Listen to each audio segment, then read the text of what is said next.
Queridos irmãos, a paz do Senhor Jesus, eu sou o pastor Elias Aguiar, falando aqui da Assembleia de Deus em Panamirim, Rio Grande do Norte. A nossa igreja ela está sob a supervisão do nosso pastor Abdênego Xavier. E esse trabalho, queridos, é um trabalho que ele é gerido pelo pastor Reinaldo Odilo, um trabalho voltado para o nosso departamento de ensino e educação cristã, e tem também o total apoio do nosso pastor Martim Alves da Silva. Nós estamos hoje com o pastor Francimar, ele que é professor da nossa Faculdade de Teologia aqui em Parnamirim, a nossa ETAP, e ele também é professor da nossa Escola Bíblica Dominical e superintendente. Então, eu quero, nesse momento, passar para o pastor Francimar para ele fazer as considerações iniciais.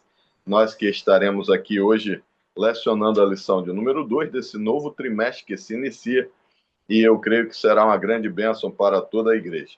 O nosso comentarista é o pastor Wagner Gabi, ele que já comentou diversas lições e com certeza é bem conhecido dos irmãos pelo trabalho já nessa área de educação cristã. Pastor Francimar, quais as expectativas para esse terceiro trimestre do ano 2026 e essa nova lição que praticamente iniciou-se no domingo passado e agora vai para a nossa lição de número 2?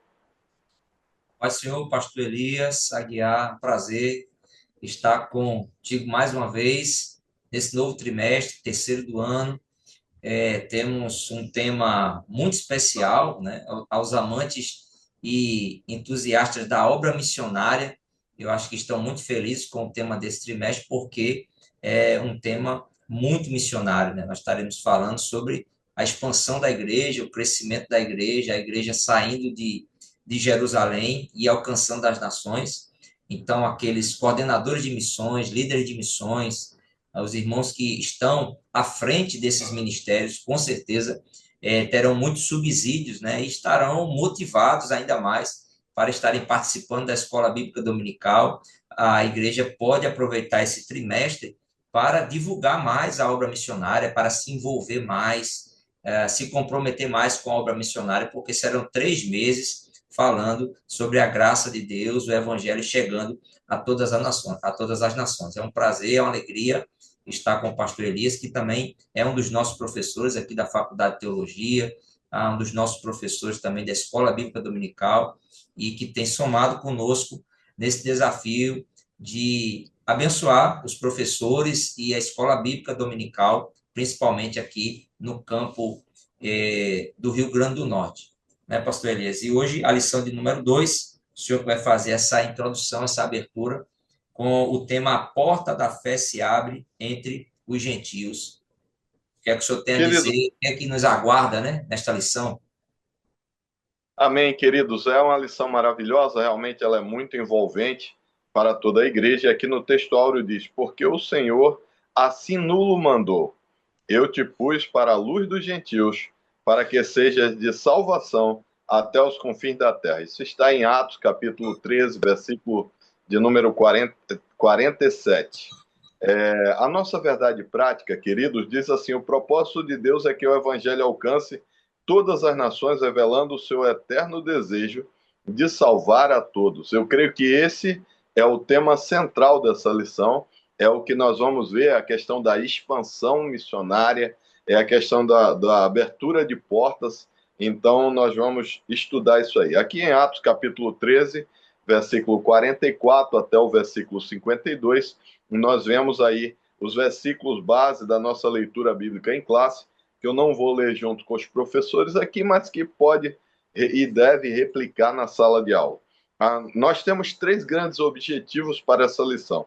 O primeiro é explicar ao aluno o avanço missionário entre os gentios de acordo com a missão em Chipre. O segundo é revelar ao aluno o impacto do evangelho em Antioquia da Psídia. E o terceiro é fortalecer no aluno a fé que perseverou em Cônio, Listra e Derbe. Então, esses são os 3 grandes objetivos. E na nossa introdução da lição, nós vemos que o comentarista ele faz questão de destacar, o pastor Wagner Gabi, ele faz questão de destacar a primeira viagem missionária do apóstolo Paulo, que está registrada em Atos 13, 14. E quando ele apresenta isso aí, ele mostra que eles foram separados pelo Espírito Santo. Então, aqui já vale a pena destacar a questão da preparação espiritual extremamente necessária, de não ir de qualquer jeito, não é uma questão simplesmente de emocionalismo, mas uma questão de chamado, e é sobre esse chamado que a lição destaca. Eu estou aqui arrepiado para falar desse assunto, mas é interessantíssimo que ele mostra Paulo e Barnabé guiados na direção divina, e é o Espírito Santo que gera neles esse sonho ardente de fazer a obra e o separa para ela, e assim foi confiada. Essa jornada durou aproximadamente 2 anos, então aqui nós já vemos a questão da temporalidade, mais ou menos entre os anos 46 e 48 depois de Cristo, e nesse período eles foram acompanhados por João Marcos. Ele faz questão de participaram em Antioquia da Síria, seguiram para Chipre, terra natal de Barnabé, então isso aí facilita. Imagine alguém que vai fazer missões em um lugar que leva alguém que tem extremo conhecimento. Conhecimento de quê? Que o aluno deve destacar ao estudar a introdução dessa lição, qual a importância de pegar alguém que é da região para isso aí. Vai ver a questão da cultura, a questão dos costumes, a apresentação a autoridades da própria cidade fica mais facilitada, a identificação das pessoas daquele lugar com a pessoa que está chegando ali para apresentar o evangelho. Então eu vejo uma série de benefícios de ter alguém no grupo que era natural do local. Além disso, ele diz que eles avançam para a Ásia Menor, anunciando o evangelho em Antioquia da Pisídia, Icônio, Listra e Derbe, e toda a missão tinha um alvo claro. Qual era o alvo claro, queridos? Agora vem o cerne dessa introdução. É alcançar, aleluia, aqueles gentios. Então, quando eles chegam ali e revelar que o plano de Deus abraça todas as nações sobre a luz de Cristo. Esse é o assunto que veremos nessa lição. É uma lição interessantíssima. Então, alcançar os gentios e revelar o plano de Deus. Guarde isso, anote isso, replique isso para os seus alunos, que é o que ele também vai ter que ter em foco na hora que ele for trabalhar esse assunto em outros lugares ou praticá-lo, que a lição, nós temos aqui o pastor Kleber Maia, aqui em Parnamirim, que é um dos nossos vice-presidentes, e ele sempre fala sobre o viés prático da lição. A lição ela tem que causar um impacto que mude o aluno. Então é isso que nós vamos trabalhar. Com isso, agora eu quero passar para o pastor Francimar, que vai dar continuidade ao estudo dessa lição, trazendo a missão em Chipre, a primeira porta aberta entre os gentios, e aí nós começamos a imergir no assunto. Pastor Francimar. Pastor Elias, que maravilha, né? Um tema muito empolgante, né? Acho que para quem tem aquela chamada evangelística, né? Essa lição ela é motivadora demais, porque nos coloca, nos faz voltar no tempo e ver como que a igreja surge, né? Então, essa força do Espírito Santo, esse poder do Espírito Santo, é, fazendo com que o evangelho se expanda, né? Então, na primeira lição, né, os irmãos vão estudar e já estudaram a respeito justamente dessa ação do Espírito Santo para levar a igreja a cumprir o ID de Cristo, ou seja, Jerusalém, Samaria, até os confins da terra. E essa primeira viagem missionária de Paulo, né, quando eles são enviados, Barnabé, Paulo, são enviados pela igreja de Antioquia, na Síria, para as outras cidades, as outras províncias romanas, cidades importantes do Império, lembrando que Antioquia da Síria era a terceira cidade mais importante do Império Romano, então era uma grande cidade, era uma metrópole naquela época, e eles saem dali com destino, o primeiro destino deles é Chipre, né, terra natal de Barnabé, então eles começam ali já tinha acontecido uma evangelização, né, o evangelho já tinha chegado àquele lugar por meio dos helenistas, conforme Atos 11, 19, está aqui na lição. Então, os helenistas, quem eram esses helenistas? Né? Eram judeus que falavam grego, né? Eram judeus que estavam dispersos, que estavam em outras partes do império, em outras províncias.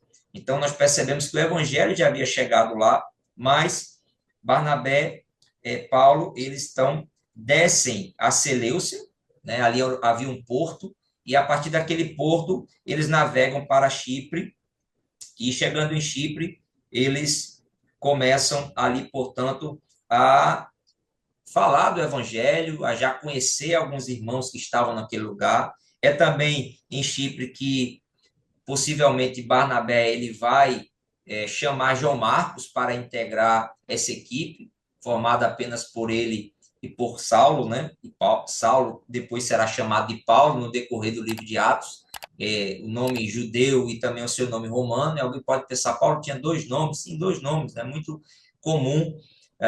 Nós vemos na Bíblia Sagrada, né? Como por exemplo Sérgio Paulo, nós temos personagens que tinham dois nomes, né? Alguns eram conhecidos por um nome em detrimento do outro, mas então Saulo, né, e Paulo ele tinha dois nomes, um nome hebraico, né, e um nome romano, por ter essa cidadania romana, e é por esse nome que ele passa a ser conhecido na maior parte do livro de Atos dos Apóstolos. Então, não podemos replicar aquela história de que Paulo, depois que se converteu, passou a se chamar Paulo, que um significava grande e o outro pequeno. Bom, não há nenhuma base bíblica para esse ensino, mas ele tinha de fato dois nomes e usou o nome romano como uma forma, inclusive, para ter mais facilidade em entrar nas províncias e nas cidades romanas, visto que ele tinha uma cidadania romana. Então, ali em Chipre, nós temos então a presença, né, a integração de mais um personagem aqui, João Marcos, sobrinho de Barnabé, e depois de estarem ali, eles saem, né, eles saem agora com destino a outras cidades, ali ainda em Chipre, naquela região. Então, nós temos no tópico primeiro, subtópico 2, meus irmãos, eles chegam em Pafos, né? Os missionários enfrentaram Bar Jesus, também chamado Elimas. Então, percebam que nós tínhamos a cidade de Salamina, que era a cidade mais importante ali do Chipre, e depois uma segunda cidade também muito importante, onde ficava o governo romano, que era a cidade de Pafos. Nesse tempo, né? Nessa época aqui do livro de Atos, que Lucas registra, ali era uma província senatorial, né? E não imperial. Então, por isso, nós temos aqui a figura de um procônsul, como sendo o governante ali, Sérgio Paulo. Né? Então, percebam dois nomes, né? E o segundo nome também é Paulo, assim como do apóstolo. Então, era um nome muito comum em Roma, esse nome. Então, era um homem prudente e passou a ouvir a palavra de Deus. Há um ponto importante que os apóstolos e missionários, eles buscavam, nesse primeiro momento, pregar o evangelho nas comunidades judaicas, né? E também entre as autoridades locais. Então, percebam que eles procuravam se apresentar, né? Não vinham de forma oculta, né? Mas era de forma pública. Havia essa liberdade de crença, havia uma certa liberdade de crença no Império Romano, ou seja, as pessoas podiam manifestar as suas crenças, as suas religiões, isso não tinha impedimento para isso. Isso foi um ponto muito positivo para a propagação do Evangelho. Então, percebam que aqui Paulo, juntamente com Barnabé, eles pregam na comunidade de judeus e pregam também a esse procônsul Sérgio Paulo, e esse procônsul tinha ali como uma espécie de conselheiro, né? Era um mago, um encantador, um mágico. Então, nós vemos aqui na figura desse homem uma primeira oposição, uma oposição que se levanta contra a obra missionária. Então, aquele homem, ele temendo, quem sabe, perder a sua posição, uma vez que aquele procônsul estava passando a dar atenção aos missionários, ele então começa a desacreditar, né? O texto bíblico diz que ele começa a desacreditar, começa a se opor àquela mensagem, ao ponto do apóstolo Paulo, então, usado pelo Espírito Santo, cheio do Espírito Santo, ele repreende aquele homem, aquele mágico, com autoridade e declara sobre ele um juízo divino, uma sentença, né? Então, percebam aqui que aquele homem fica cego e essa cegueira instantânea faz com que o procônsul fique atemorizado, né? A palavra aqui, maravilhado, também ela significa atemorizado, né? Temeroso com aquilo que aconteceu. Você imagina, é uma pessoa que era acostumada com artes mágicas, via com certeza muitos mágicos operarem ali as suas ilusões, mas naquele momento ele vê algo que nunca tinha visto, e isso faz com que ele se converta, né, se arrependa naquele momento e creia no Evangelho. E aqui é interessante, pastor Elis, que nós vemos dois pontos, né? Nós vemos trevas para um e luz para outro. Ou seja, as trevas para aquele mágico, né? A descrença dele, a oposição, o levou definitivamente para as trevas, e essas trevas aqui física, né, da cegueira física, é um símbolo também da cegueira espiritual, daqueles que não creem no Evangelho, daqueles que não se convertem, não se arrependem. Então, percebo que esse homem que anda tateando agora é justamente o homem que não tem Cristo, né? A figura do homem que não tem Cristo, que não tem o Evangelho, diferentemente do procônsul que crê e não apenas vê fisicamente, mas tem os seus olhos espirituais abertos para uma nova realidade. Então, e para concluir esse tópico, nós temos confiando no poder transformador do Evangelho. O encontro em Pafos revela que o Evangelho rompe barreiras sociais e espirituais. Ou seja, nós vemos que o Evangelho não chega apenas para um tipo de pessoa, né? Não vai apenas para o judeu que cria em Moisés, que cria na Torá, mas também o Evangelho é apresentado para um mágico, é apresentado para uma autoridade local. Então, quando nós pensamos na propagação do Evangelho, nós temos sempre que enxergar formas, maneiras, alternativas para que o Evangelho chegue a todas as pessoas, né? E as estratégias nem sempre serão as mesmas, mas a mensagem ela precisa chegar a todas as pessoas. Então, em Chipre, o Espírito abre a primeira porta da missão gentílica. Então, nós vemos que nessa primeira porta, nós temos aqueles que creem, nós temos aqueles que não creem, nós temos aqueles que se opõem, mas a igreja, ela continua avançando, e a partir dali, pastor Elias, os missionários prosseguem agora o seu caminho, chegando em Antioquia da Pisídia, e aí deixo para o senhor nos dizer o que é que houve lá, o que é que o Espírito Santo operou e o que isso reflete para as nossas vidas, pastor. Queridos, é muito interessante que aqui no tópico 2 ele fala sobre a missão em Antioquia da Pisídia, o evangelho que ilumina. Olha só o termo, o evangelho que ilumina. Então isso é jogar luz ou trazer luz para um lugar que antes estava em escuridão ou trazer esclarecimento. Ele fala no subtópico número 1 do tópico 2 da exposição apostólica que revela Cristo nas Escrituras.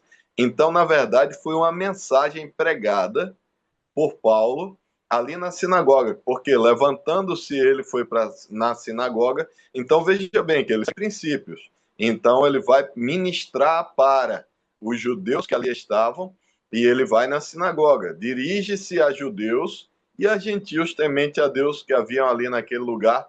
E aí ele começa um trabalho maravilhoso em que ele começa uma mensagem, traz um viés histórico. Ele começa apresentando juízes, apresentando Saul como o primeiro rei, e apresenta depois Jesus como descendente de Davi. Quando você quer chamar a atenção de um judeu, normalmente na história bíblica você precisa apresentar um pouco da genealogia. Então, assim como o livro de Mateus, que foi escrito para judeus, ele traz já no seu capítulo 1 as 42 gerações de Abraão até chegar em Jesus. Então é bem interessante. Depois disso aí, ele passa para um próximo período, em que ele vai afirmar e também vai falar sobre João preparando o caminho, que é Mateus 3. Ele depois vai falar sobre a cruz que cumpriu as profecias. E aí é interessantíssimo que ele mostra a ressurreição confirmada por testemunho das Escrituras. Então vejam bem que é uma defesa da fé que ele vai fazer ali naquele momento, chamando a atenção das pessoas para a ação do Evangelho, para a justificação, para a salvação. Então é muito interessante que o texto ele apresenta isso aí. E fala da salvação para quem crê, ele fala sobre o discurso. O discurso termina da maneira mais correta. Então eu achei extremamente bem faseada a mensagem e até faço esse desafio. Acho que mais para frente eu vou querer replicar com base nesses versículos uma mensagem evangelística e uma mensagem voltada, terminando assim, porque no final de tudo ele ainda faz um apelo solene aos ouvintes para que não repitam o erro de rejeitar o Messias. Então, a mensagem muito completa que ele fez com base nesses textos que estão aqui e mostra que a repercussão foi imediata, pastor Francimar. Com aquilo ali, alguns judeus se retiraram, então houve um certo momento ali de desconforto, mas enquanto muitos judeus se retiraram, os gentios já fizeram o contrário, eles rogaram e disseram ao Paulo, rapaz, retorne no sábado seguinte. Então pense numa mensagem que abriu a porta, porque ele disse, rapaz, a gente tem que ouvir é mais. Glória a Deus. Então, a mensagem foi impactante, a mensagem chamou muita atenção a responsabilidade dos judeus, porque no final ele fala para que eles não cometessem o mesmo erro, e foi por isso que alguns saíram, porque eles não queriam ouvir essa verdade, mas aí os gentios falam, rapaz, no próximo sábado esteja aqui, e assim quase toda a cidade se reuniu para ouvir a palavra. Então pense no impacto, o pessoal dizendo assim, rapaz, chegou um pregador aqui em Antioquia que trouxe uma mensagem impactante, sábado que vem ele vai estar na sinagoga e quase a cidade toda se voltar para ouvir aquele pregador trazendo a mensagem, revelando ali, sobretudo, uma abertura extraordinária do evangelho em Antioquia. Então, pastor Francimar, isso aí foi a forma impactante com que ele começou. E depois que ele começou, a coisa começou a melhorar ainda mais e a causar ainda mais impacto. Nós chegamos no subtópico 2, mostrando a rejeição dos judeus e a tristeza de Paulo diante da incredulidade. Mas mesmo com isso, sempre que você fizer algo impactante na obra do Senhor, vai se levantar perseguição. Então ele acaba vendo isso aí. Então isso era o fruto de tudo aquilo que havia sido anunciado, de todo aquele impacto que tinha causado para a cidade. Então, fiel ao princípio de alcançar primeiro os judeus e depois gentios, é que Paulo vai primeiro iniciar a sua pregação nas sinagogas. Ele poderia ter quebrado esse princípio, mas ele não quebra, ele vai levar primeiro para aqueles que tinham sido chamados inicialmente por Deus, ele segue um rito e um princípio. Contudo, em Antioquia da Psídia, a inveja e a resistência dos judeus, elas revelam a dor do apóstolo. Então, o apóstolo Paulo, ao ver seu povo rejeitar o evangelho diante da recusa a Paulo e a Barnabé, ele declara que era mistério que a vós se pregasse primeiro a palavra de Deus, mas visto que rejeitais, nos voltamos para o gentil, como está em Atos 13, 46. Então vejam o contexto. Você vê uma cidade de gentios anunciando uns aos outros, falando de um grande mensageiro que chega lá para trazer a mensagem do evangelho, e vê aqueles que deveriam aceitar ainda mais, recusar aquela mensagem. Isso entristece Paulo, mas ele continua de cabeça erguida. E aqui no subtópico 3, ele apresenta a porta da fé aberta aos gentios pela graça de Deus. E é interessante que quando a gente fala sobre graça, queridos, a gente usa duas palavras muito interessantes: a graça e a misericórdia. A gente fala da graça para dizer que Deus nos dá aquilo que nós não merecíamos, mas pela graça ele nos alcança. Da mesma forma, a misericórdia é Deus não nos dando tudo aquilo que nós merecíamos. A cruz que era para nós, ele levou sobre si, e quando Cristo leva sobre si a cruz, paga o preço por nós, nós não temos que pagar. Isso aí é misericórdia. É Deus provendo uma ponte para que nós cheguemos a ele. Então, aí mostra que Após a rejeição da mensagem, muitos judeus se tornaram indignos da vida eterna, não por decreto arbitrário, mas pela resistência, escute bem, resistência voluntária ao evangelho. Isso mostra o quê? Ato consciente. É quando você escolhe não seguir, é quando você escolhe rejeitar. E é interessante que aqui ele mostra que Paulo ele poderia simplesmente ter saído, já que ele estava entristecido. Você diz assim: o objetivo não foi alcançado, vou para onde? Vou embora. O normal é você dizer, vou embora. Mas ele não. Paulo sempre aproveitou as oportunidades que Deus dava para ele.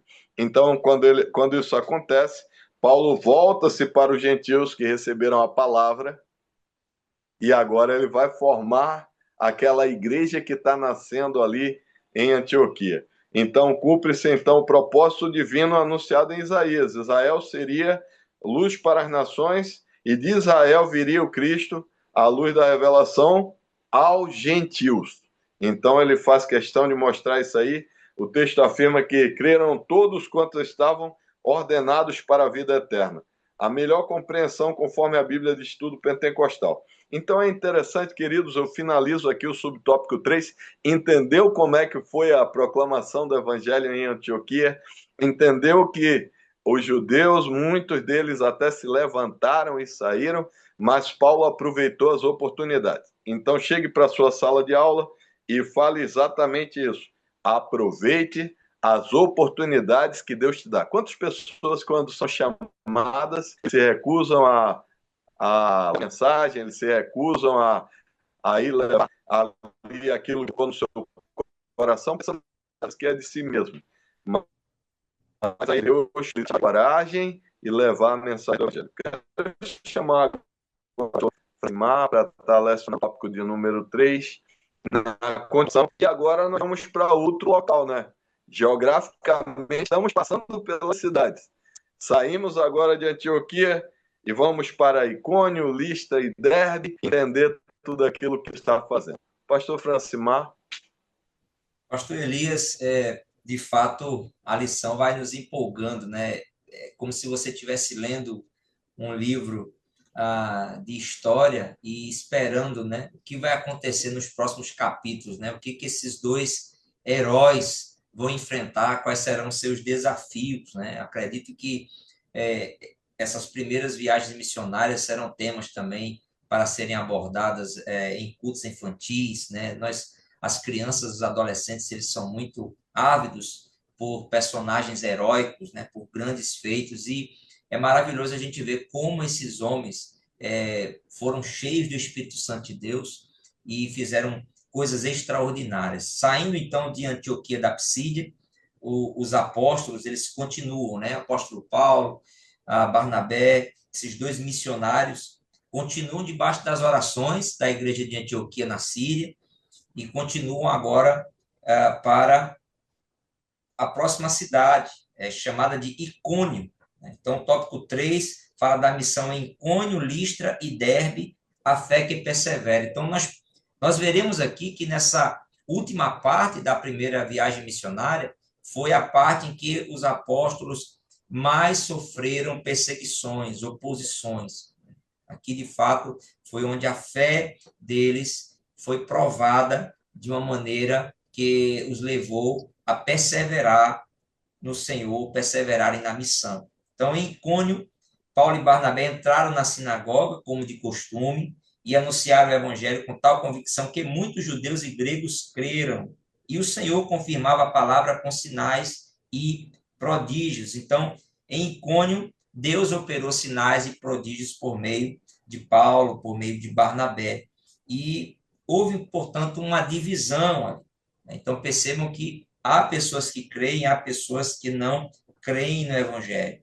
O apóstolo Paulo, escrevendo aos Romanos, capítulo 11, e o versículo 11, ele diz que a queda de Israel, por meio da queda de Israel, veio a salvação dos gentios.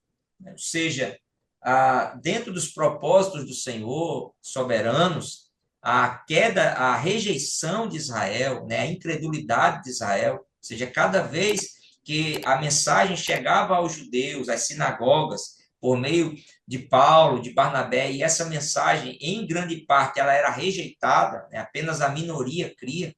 Essa rejeição fazia com que os gentios fossem alcançados.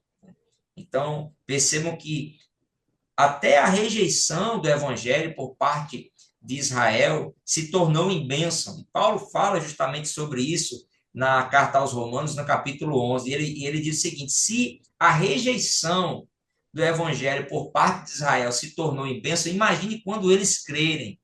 Imagine quando, de fato, eles se arrependerem e forem plenamente restaurados. Quão bênção o mundo não viverá. Então, aqui nós vemos que há, mais uma vez, um enfrentamento, né, a ponto de surgir uma conspiração para apedrejá-los. Então, percebam que não vai apenas de uma oposição por palavras, ou por descrédito, ou por fechar a porta para que eles pudessem pregar. Agora, a perseguição ela se torna física. Né? Apedrejamento era um tipo de punição prevista na lei de Moisés, principalmente para os casos de blasfêmia. Então, eles viam naqueles dois homens, não dois mensageiros de Deus, mas pessoas que estavam blasfemando do Senhor, né? Pregando a Jesus como Filho de Deus. Então, foram quase apedrejados, mas, obedientes à direção do Espírito, eles retiraram-se para Listra. Então, há um ponto sempre importante da gente frisar, e a gente vai frisar isso durante todo o trimestre. É a ação sobrenatural do Espírito Santo. Atos dos Apóstolos, na verdade, são atos do Espírito Santo, por meio desses homens e mulheres, discípulos de Cristo. Nós veremos também que havia uma direção do Espírito Santo contínua, tanto para pregar, para permanecer e também para ir a outro lugar. E isso fala fortemente ao nosso coração, deve falar à igreja, uma igreja que precisa ser cada dia mais dirigida pelo Espírito, né? E não apenas pelas circunstâncias, sejam elas favoráveis ou não. E em Listra, que é a próxima cidade aqui, isso tudo está acontecendo na Ásia Menor, acontecem milagres, mas também confusão religiosa e sofrimento por Cristo. Em Listra, Paulo cura um homem aleijado de nascimento, um coxo de nascença. Isso faz com que a multidão fique confundida. Alguns vão crer na mensagem e outros vão ter uma atitude além daquela atitude que Paulo pretendia. Ou seja, eles querem adorar os apóstolos. Pensam que aqueles dois homens eram teofanias, né, de dois deuses romanos. Então, eles veem naqueles dois homens dois deuses. Né? Os deuses estão nos visitando por conta desse milagre. E aí querem, inclusive, oferecer sacrifícios, fazer um culto de adoração a Paulo e a Barnabé, e eles rejeitam isso. Paulo aproveita essa ocasião para pregar aquelas pessoas, para apresentar o Deus verdadeiro, Criador dos céus e da terra, aquele que sustenta todas as coisas. E a gente é muito interessante, pastor Elias, de ver que quando Paulo pregava para os judeus, ele tinha uma forma de pregar. Como que ele pregava para os judeus? Ele pregava usando o Antigo Testamento e as profecias do Antigo Testamento. Quando ele pregava para os gentios, ele chamava os gentios para a criação. Como os gentios não conheciam a lei do Senhor, nem conheciam os profetas, nem as profecias, ele chamava os gentios para o Deus Criador. Então, ele apontava para a natureza, ele apontava para os fenômenos da natureza, ele apontava para o Deus que criou, que através dele nós vivemos, nos movemos, existimos. Então, perceba que a tônica do apóstolo Paulo, a estratégia, né, do missionário, de saber compreender a cultura e o nível de conhecimento.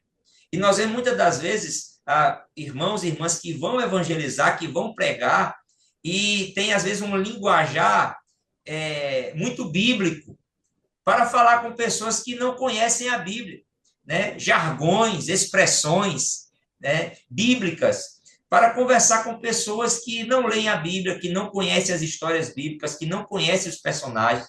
Então, pregar para pessoas que não têm o conhecimento da palavra, e ainda mais um missionário que vai para uma outra cultura, não adiantava falar para os gentios, né, pessoas que não conheciam o Deus de Israel, falando dos profetas, falando das profecias, porque não ia fazer muito sentido para eles. Então, percebo que Paulo, ele, usado pelo Espírito Santo e com muita sabedoria, ele sabia o meio, né, de trazer essa mensagem, usando o conhecimento que aquelas pessoas tinham para falar a elas sobre a revelação. Deus que se revelou em Cristo. Quem é esse Deus? Para os judeus, era o Deus que se revelou no Antigo Testamento, era o Deus que se revelou aos profetas. E para os gentios, era o Deus que criou todas as coisas, que dá vida às pessoas. Então, isso é maravilhoso. Então, em Listra, há milagres, e os milagres trazem crença e reprovação. Então, é muito importante a gente entender que não é porque Deus está operando que nós teremos mil maravilhas. Um avivamento, ele traz crescimento, ele traz vida, ele traz renovação, mas ele também vai gerar oposição, vai trazer críticas, vai ter perseguição. Então, uma igreja que proclama o evangelho com fidelidade, ela não fica confortável na sociedade. Jamais. Se a igreja está confortável na sociedade, se o mundo é amigo da igreja, é que eu falo mundo, sistema, se o sistema mundano ele é amigo da igreja, precisamos pensar que tipo de evangelho temos pregado e temos vivido. E por fim, a cidade de Derbe, né, frutos que brotam da perseverança. Mas em Lista, o apóstolo Paulo ele é ali sofre, né, é apedrejado, fica quase como morto ali, mas consegue sair de Lista para Derbe e é algo extraordinário. A distância de Lista para Derbe é uma distância de 100 quilômetros. Então perceba que um homem que ficou praticamente como morto, foi dado como morto, né? E aqui não sabemos se ele ficou apenas desacordado ou se foi vivificado pelo Senhor. Enfim, a verdade é que Paulo sobreviveu a, a essa tentativa de assassinato. E não apenas sobreviveu, Deus lhe levantou com tamanho vigor e tamanha força que eles percorrem uma distância de 100 quilômetros, depois até a próxima cidade. E lá, em Derbe, o evangelho encontra terreno fértil. A Bíblia diz que muitos se convertem, há novos discípulos, e mesmo após as perseguições e sofrimento, Paulo e Barnabé continuam a pregar e edificam uma comunidade forte na fé. Meus irmãos, nós precisamos ter a plena consciência, né, de que a igreja ela precisa ser uma voz para esse tempo e ela precisa ser uma voz para aqueles que estão em trevas. Esse trimestre vai nos levar a olharmos mais para fora. Nós estamos, na maioria das vezes, na maioria do nosso tempo, voltados para dentro das nossas atividades, das nossas necessidades, como que a igreja se expande, né? Não é apenas construindo templos. A igreja precisa proclamar o evangelho onde Cristo ainda não está sendo conhecido, num bairro onde a violência impera, num bairro onde as trevas imperam, onde o pecado domina, onde a luz do evangelho não brilha. Então a igreja ela precisa chegar lá e nós damos graças a Deus.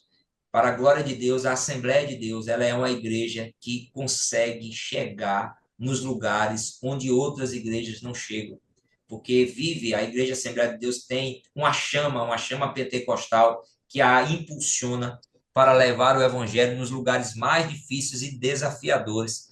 E nós sabemos bem disso. Então, somos desafiados, pastor Elias, nesse trimestre, independentemente das perseguições, dos obstáculos, a olharmos para esses homens que tinham tão poucos recursos materiais e humanos e foram poderosamente usados por Deus, e nós vemos isso ao longo da história da igreja, né? Quanto mais dependemos do Senhor, mais Deus faz grandes coisas. E aí eu passo para para o pastor Elias fazer o fechamento, conclusão dessa lição, nos abençoando também com a oração, queridos professores, superintendentes, pastores.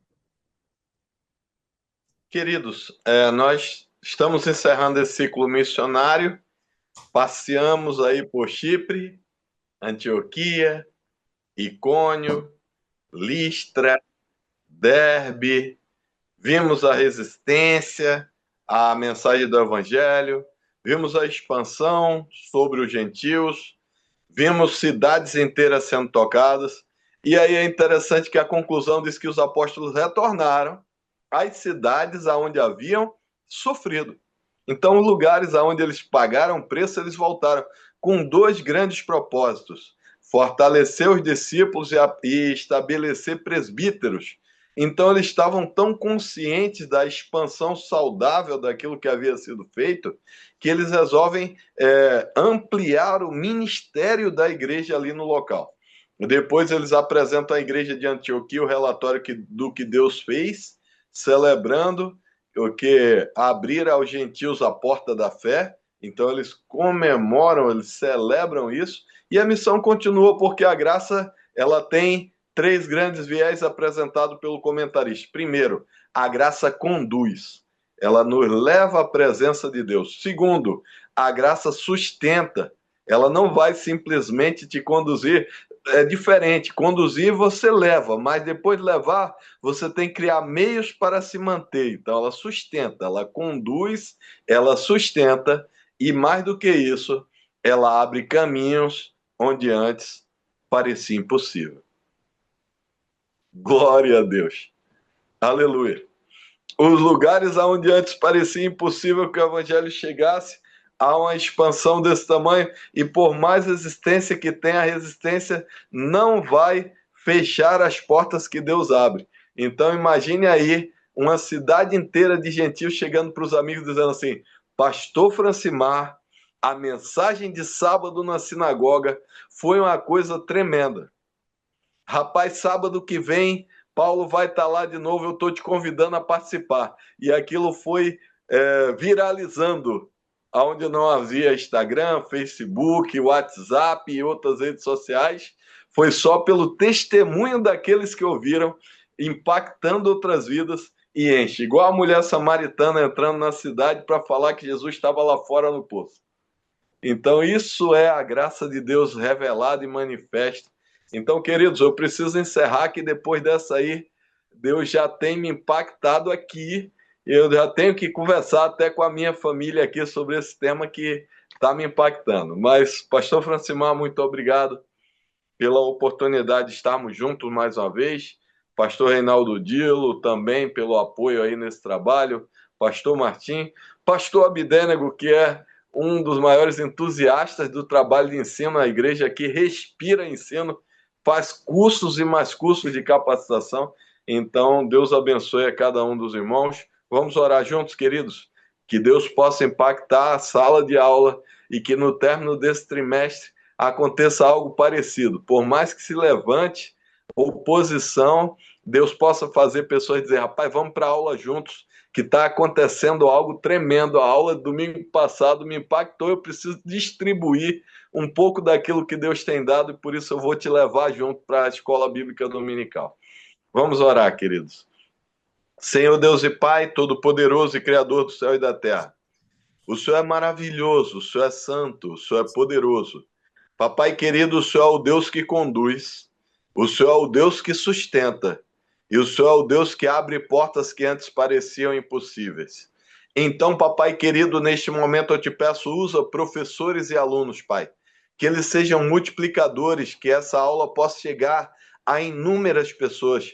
Papai, que eles comecem com essa aula do YouTube, mandando para outras pessoas, Senhor, e alcançando vidas, e que elas possam ser impactadas e despertadas para aquilo que o Senhor quer fazer. Papai querido, que seja do tamanho da tua graça manifesta sobre a vida deles, e que eles possam crescer na graça e no conhecimento da tua palavra.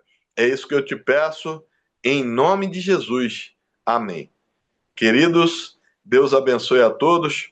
Pastor Francimar, Deus abençoe. A paz do Senhor Jesus e até a próxima aula, querendo Deus. Paz do Senhor, pastor Elias, a paz do Senhor, cada um dos irmãos e irmãs que nos acompanharam, e até a próxima aula, se Deus quiser. Amém. Glória a Deus.